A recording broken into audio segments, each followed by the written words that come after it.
No Jumper, coolest podcast in the world, and today I am here with our esteemed guest, Skippa Da Flippa, aka Flippa, aka Flippa Havin on social media. How the fuck you living, bro? I'm blessed, my brother. How you feeling? I feel great. I feel like you are a dude who's got a very, very interesting story that must be told. There's someone that nearly everyone, I assume, watching this could identify the name, but there's a lot of holes in the story. There's a lot to which I think needs to be filled in that people don't necessarily know, and I think we gotta attack that. We gotta tell people who you are. I appreciate that. I appreciate that. And you rolled up in here smelling like big dope. I mean, monstrous this for us, dope. though. You know what I'm saying? This for me and you. Oh, I can hit it too? Hold on. And that's lit. I got my fucking methamphetamines right here in my cup. I'm telling you. And then we got Zans in the blunt. Know that wrong. How many bars you put in this? You know, this is a thing that happens to me is that I do one interview. That was silly as hell, bro. Like today I got 2 interviews. This one we're going to get faded as fuck. The second one, who knows what's going to happen in that one because I'm going to be a little bit, You're going to be on lean mode, no cap. But, nah, I feel good, though. I agree with the things that you're saying, but I ain't the type of person to brag. I ain't the type of person to press about telling people what I've done, any of that, bro. I'm just trying to get to the whole next level, bro. Which can sometimes be a liability in the rap game because let's be honest, rap game is all about, yeah, it's about skills. Yeah, it's about making good music and everything, but there's a big element to which it's image, it's putting yourself out there, it's drama, it's being in the headlines. There's a lot of the shit that sort of, is part of being a rapper. Yeah, but these niggas cap it here, though, man. These niggas cap it here. Man, look, you can say all that, but at the end of the day, 80% of these niggas cap as hell, bro. Like, I'm talking about cap. Well, I feel like you're somebody who, like, almost sort of went out of your way. You never did a shitload of interviews. You never put yourself out there, like, super, super crazy like that. Well, the interview thing, I hate when people just be asking me all type of questions that don't even pertain to things that's going on today. So that's why I froze on that. And then I was going through a crazy little, I'm not gonna say crazy, but I was just going through personal shit that I couldn't put out. So I just dealt with it. And then I came back. And I'm back like this still, you know what I'm saying? Definitely. So, okay, but let's go back in time, though, because it's like your lack of interviews has me, like, not even 100% on exactly where you're coming from or how you even got into the game 100%. So where were you born and raised? I was born in Palm Beach, and I moved to the north. That's the north side of the A. And from there, I came up with the Migos, and we signed the QC. You came up with them. So, like, what was your involvement with them prior to them and you getting signed to QC? How'd you even meet them and shit? When I moved to the A, the first person that I talked to was Quavo. How'd you guys meet? Through my sister. Yeah, but it was through my sister because she was cool with his fucking sister. Okay. And then that's how we slid together. And then we just had goddamn. We were just doing what the fuck we was doing. And when you met him, he was rapping? No, not at the time. Okay. Fuck no. I think I was like 13. Hell no, he wasn't rapping. Oh, 13. Yeah, we was young as hell. Holy shit. That's why we call each other cousins and shit at the time. But it's, hell no, we wasn't fucking rapping. We were trying to goddamn get some money bad as hell. Right. So whatever. with him at 13, though, must have been pretty early in your trap career. Nah, I wasn't trapping at 13. I was goddamn. I was in trouble like a motherfucker, though. Okay. You were just trying to get some money, or what were you on at that time? What brought you guys together? 13, I was in school. Obviously, Adam, silly ass nigga. Right. He was in school too? You guys were in school together? Yeah. Crazy. All right. Yeah. And then we just kept getting in trouble. And I got kicked out of school. I think it was like 10th grade. I got kicked out of school, so I was like, fuck that. I ain't go back. And then we start. What'd you get kicked out of school for? What the fuck were you doing? I think I got in a fight that time. Okay. Yeah, I think I got in a fight that time. Behead someone in the classroom?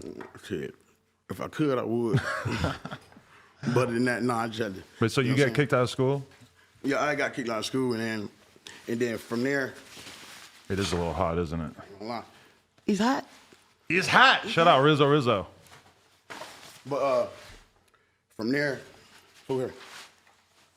Grab this from me. Grab the drip. You got to grab the drip, John. Flippa came in with a drip carrier. It's all right. But shit from there, School really wasn't, school ain't shit. But of course, we always got to tell all of the kids to stay in school so they can stay out of fucking trouble. But I wasn't the type to press about school. I got kicked out, so I'm gonna find some. I think I had got a job. I think I was like 15, and then I got a job at McDonald's, and I was trapping out the drive-through. That's when I started trapping. Trapping in the sense that like you knew people who could drop a code word to get some drugs? On my mama, I'm trapping out the drive-through in McDonald's. Because every once in a while you hear like a story in the news about somebody getting caught doing this, and everybody just shares it on Facebook, and they're like, can you believe this guy was trapping out of the Popeyes drive-through or whatever? But you hear the same story like every year. Somebody's always busting this scheme. Always, but I wasn't that type of nigga to goddamn have too many people to know what the fuck I was doing. Like, it was always close friends or something. So it's some smooth shit. Like, I'm not finna serve 20 niggas that I don't know. I'm gonna serve 10 people that I do know, and it's just gonna be cool. Like, I feel like the problem comes about when you have the whole staff in on it with you. You got some girl, she's in 10th grade, and she's selling coke for you. It's like, she's not gonna keep your secret. She's gonna get caught up, and then she's gonna snitch on you, right? Ain't on none of that. Yeah. She ain't on none of that. Swear to God. You gotta keep the operation small. That's what the cops will always tell you. If you want to commit a crime and get away with it, just don't have any co-defendants. Just don't do it with That's anyone. why people go by themselves. Do it alone, right? Yeah. Work in the fast food joint yourself. All right, so you were trapping out of the McDonald's. Did you ever get caught? Nah. My manager had goddamn caught me, but she ain't say nothing. She just had wanted some weed, so I gave her some weed. It was cool. Oh, okay. But she still let you keep working there? Nah, she had fired me for sure. Oh, okay. But you had some weed to not get arrested? Nah, hell no, I ain't go to that shit. No. Okay, I fuck with that. So were you rapping this whole time, or where did that come in? I ain't start like going to the fucking studio and shit until I got signed to QC. Okay. But we had the studio in the bando for years before that, like years before that, and they was just making songs, and they was just goddamn getting fucking better. Like, I'm talking about fast though. Like, it was like, what y'all got going? Right. So you were actually fast, yeah. you were seeing Migos like develop because like when I was recording them. Right. You were recording with them all the time. You guys were always just together. I was on the computer recording them. You were like low key engineer hustler. Wade taught me how to record, and I recorded them. Oh wow. All the way up to QC, I was still recording them. So you're and here. then I started fucking rapping. P had pulled me to the side, and then he was like, "Hey, fool, what you finna do, bro? You gonna fucking rap, or you gonna goddamn keep on goddamn just fucking going behind these niggas?" Da, da, da. I was like, "Yeah, you right, shit." How did they that communication even start to have Q and Coach K even have a conversation, or excuse me, P and Coach K having a conversation with you, Migos, whoever? Like, how did that relationship even start? Long way. Long Way was the plug. Wow. Yeah. One of the greatest. Real nigga. One of the most underrated trap musicians of all time. I agree. Unbelievable. I agree. Hit you with the water, let it re-rock. No cap. I don't want to rock right now. Okay. Well, sure. That's a new hit anyway, though. I'm looking old school. He had old hits too, though. Stupid old hits, yeah. Yeah, old hits too, for sure. And was Pee Wee signed to Gucci at this time? Pee Wee was not signed to Gucci. But they had a deal because they did tapes together and shit like that. But they had a relationship? Yes, of course. Of course. Guwap got locked up, and then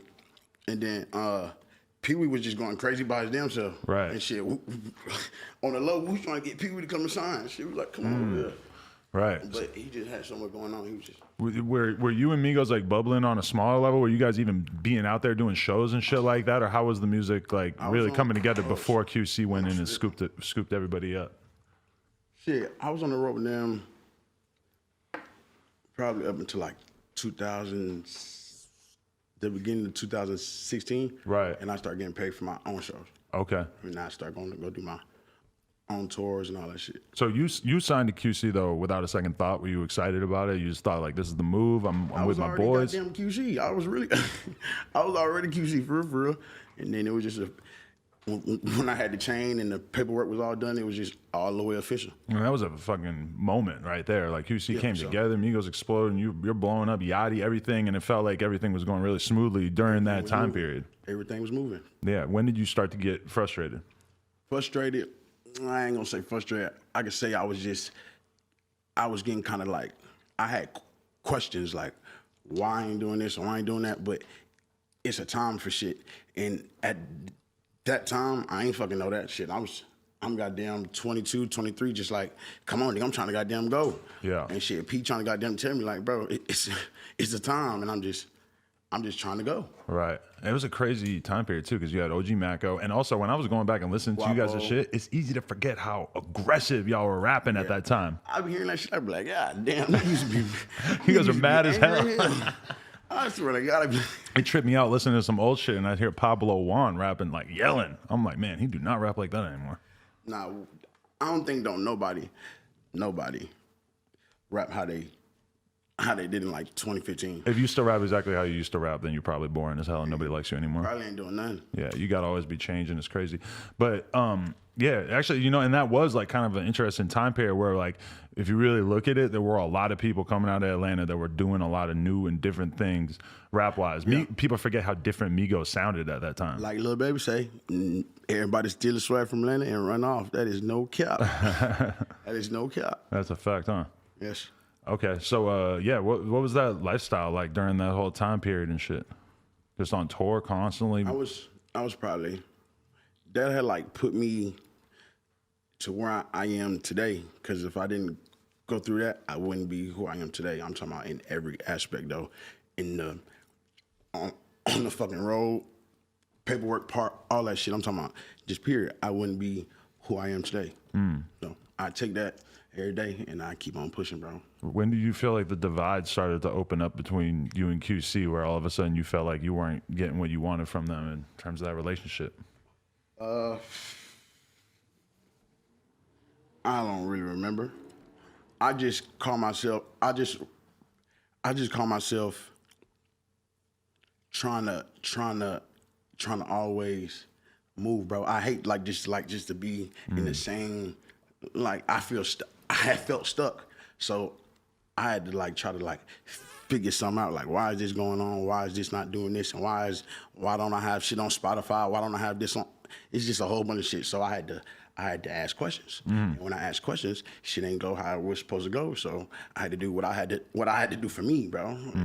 And people don't understand that shit, bro. Like people just be like, shit, they don't fuck with him no more because of that. Niggas don't know what the hell they be talking about, bro. That should be funny as hell to me, but I don't be saying shit because I don't give a fuck.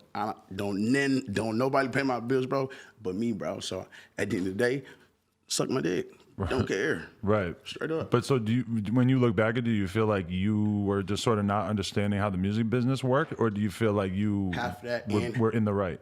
Half and half. Half and half. Because a lot of the shit in the music business, you got to sit back and let time pass, because, you know, realistically, a lot of times the label, they're not, you know, you're ready to go. You're 100%. I got all these songs. I'm ready to do this. And the label, a lot of times they're busy. They're pushing somebody else. They feel like it's not time, need more development, whatever. So you basically came to them with your frustrations, and then that just wasn't appreciated. They didn't accept it, or how'd that go? No. I mean, I guess you could say that shit, because I ain't signed to them no more, but it ain't no bad blood or nothing. It's just that the business part just wasn't right. Mako was like crazy vocal about being stuck in the contract and not being happy about it. You were a little bit less vocal, but you've let it out a little bit over the years. I'm a player. I'm a real live player. Right. I don't play live. I play 2K, by the way. You know what I'm saying? I'm a real player. Okay. In the sense that, what, you felt like it was better to handle it behind the scenes rather than talking on Instagram, or what? For sure. For sure. But then sometimes if shit don't go how you trying to go, you gotta go another way. I mean, yeah, because it definitely didn't go that smooth, because at one point you called them 50-year-old haters on the gram, right? Yeah. Was that just an example of you getting too frustrated, or what was that? Yeah, for sure. Yeah, for sure. But again, I said half and half. I ain't just gonna say I'm all the way wrong. I'm gonna say I'm halfway wrong and I'm halfway right, for sure. Was it hard for you to get out of the actual contract, because it felt like Mako felt like he was stuck in it forever? They were just dragging it out, whereas you claim that you're out of it now, right? Yeah, I've been out. Shit, I'm starting to have an ENT, brother. Okay. But was it hard to get released from the QC contract? Yeah, obviously. You had to buy yourself out? Sure. Man, them folks, man, look, man, them folks talking about some paper just like I'm talking about some paper. So shit, I understand. Do you respect Coach K and P? I respect Pete because he took me out the hood for sure. But do you respect the way that they handled that from a business perspective? Nah. Hell nah. Why not? What you mean? Bro, I was the second person to get signed to QC, bro. First it was the Migos, and then it was me, and then it was Rich, and then OG Maclo, and then Johnny Cinco. Or I could have got it wrong, but yeah, it was kind of like that. Why the hell wouldn't I? Why the fuck would I be like, all right, cool, I'm just gonna keep on watching Holmes sign Jones and then push Jones and then sign him and then hell no, nigga, I seen six or seven people come in and get signed and go past, and I ain't say shit for years, bro. I ain't say shit for years. I ain't seen that for years, bro. Right. But I mean, and I guess that's kind of the way to look at it is like if you have an artist and you have them signed and you still plan on working on their career, that's one thing. But if you're planning on sort of like intentionally holding them so that they can't get out and put out music because it's like sort of like a form of revenge or because you owe them money technically in the long term, that's kind of a different thing.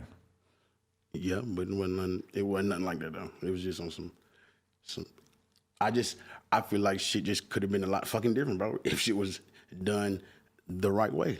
Okay. But that's it. But you managed to make your way out of that. What's your relationship like at this point with like Migos? You go so back with them. Do you talk to them ever?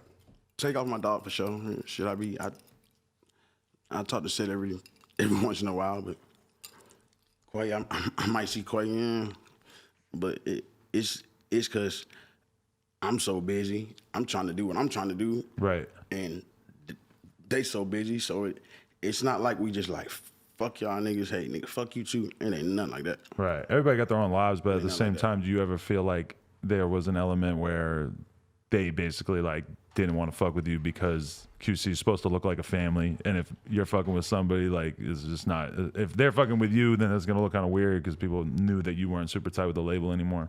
No, there's some personal shit going on behind the scenes that shit don't even be really talked about because shit get ugly. But it's just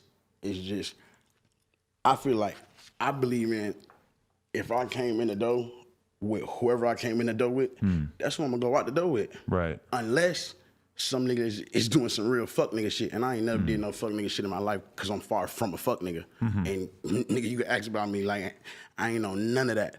So for it to go how it went and how I still got them going, I felt some type of way a long time ago, but then I'm a grown ass man, bro. I done been through way more crazy shit, so I feel like I can goddamn I'ma slide my way up out of there, and I'ma still get me some paper, bro. Right. And I'ma still be me, and I'ma still keep a G at all times. Yeah, I mean, like there's such a different place in your heart for the people that you were fucking with before you had money or before you were well known, etc. Like when I look at the people that I knew before I really had shit going on, I feel like a completely different way towards them. And it's very hard for me to create a new relationship that is as close as the ones that you had with people before you had anything. Yeah, nigga, you just said some shit. You just said some really shit. Put me on your album intro right there. I can't wait. Number one. Hit me up. A little 20-second motherfucker for you. 20K. I got the clearance fee. He going up. He going up. You know, Ghostface took a part of our interview and put it on his album, and nobody said shit to me. And then my interview got copyright claimed because of the intro that he then put on his album, and I had to dispute it and get that cleared out. So, you know. I've been through some shit like that with some producers. That shit whack as hell. Really? Hell yeah. Where they just take some random fucking snippet of your voice and put it on a song or something? Nah, I done had some producers goddamn steal some other people's beats from like across the country and then put their tag on it, and then they get that's why I got 6 producers signed that have me entertainment right now. Really? Yeah, I'm going big. I noticed you pushing this white kid that I'm pushing all my dogs, white, black, purple, blue, don't care. But what's the little TJ song that's blowing up? That motherfucker just went gold. And what's the artist's name is, or the producer's name is? Iceberg won a bag, bitch. Right, Iceberg. How the hell did you sign all these producers? Because I keep it player. Right. I feel like in this whole industry, bro, niggas be trying producers, but at the end of the day, bro, where the fuck would we be at if it wasn't for the fucking the fucking beat? This shit come from the beat, and bro. it's not that hard to keep the producers happy because they're used to not getting any fucking praise or acclaim for what they do. Thank you. Right. All them folks just want some paper and some and just to be seen, bro. It's they beat, nigga. Goddamn, keep it playing with the people, bro. And there's a million producers that we could think of who basically created the careers for certain artists. And yeah, those artists are still huge, but like if you have a dope producer who has a unique sound, do whatever the fuck you got to do. I agree. Give them money, give them clothes, give them anything, take them on tour, do whatever you got to do to keep that motherfucker happy, because in reality, as soon as he starts to get on, if you weren't treating him right, he's going to be with a bigger artist, he's going to move on. But if he has that loyalty towards you because you had that real kinship, then you could probably, you know, keep getting those beats and keep having a good relationship and shit.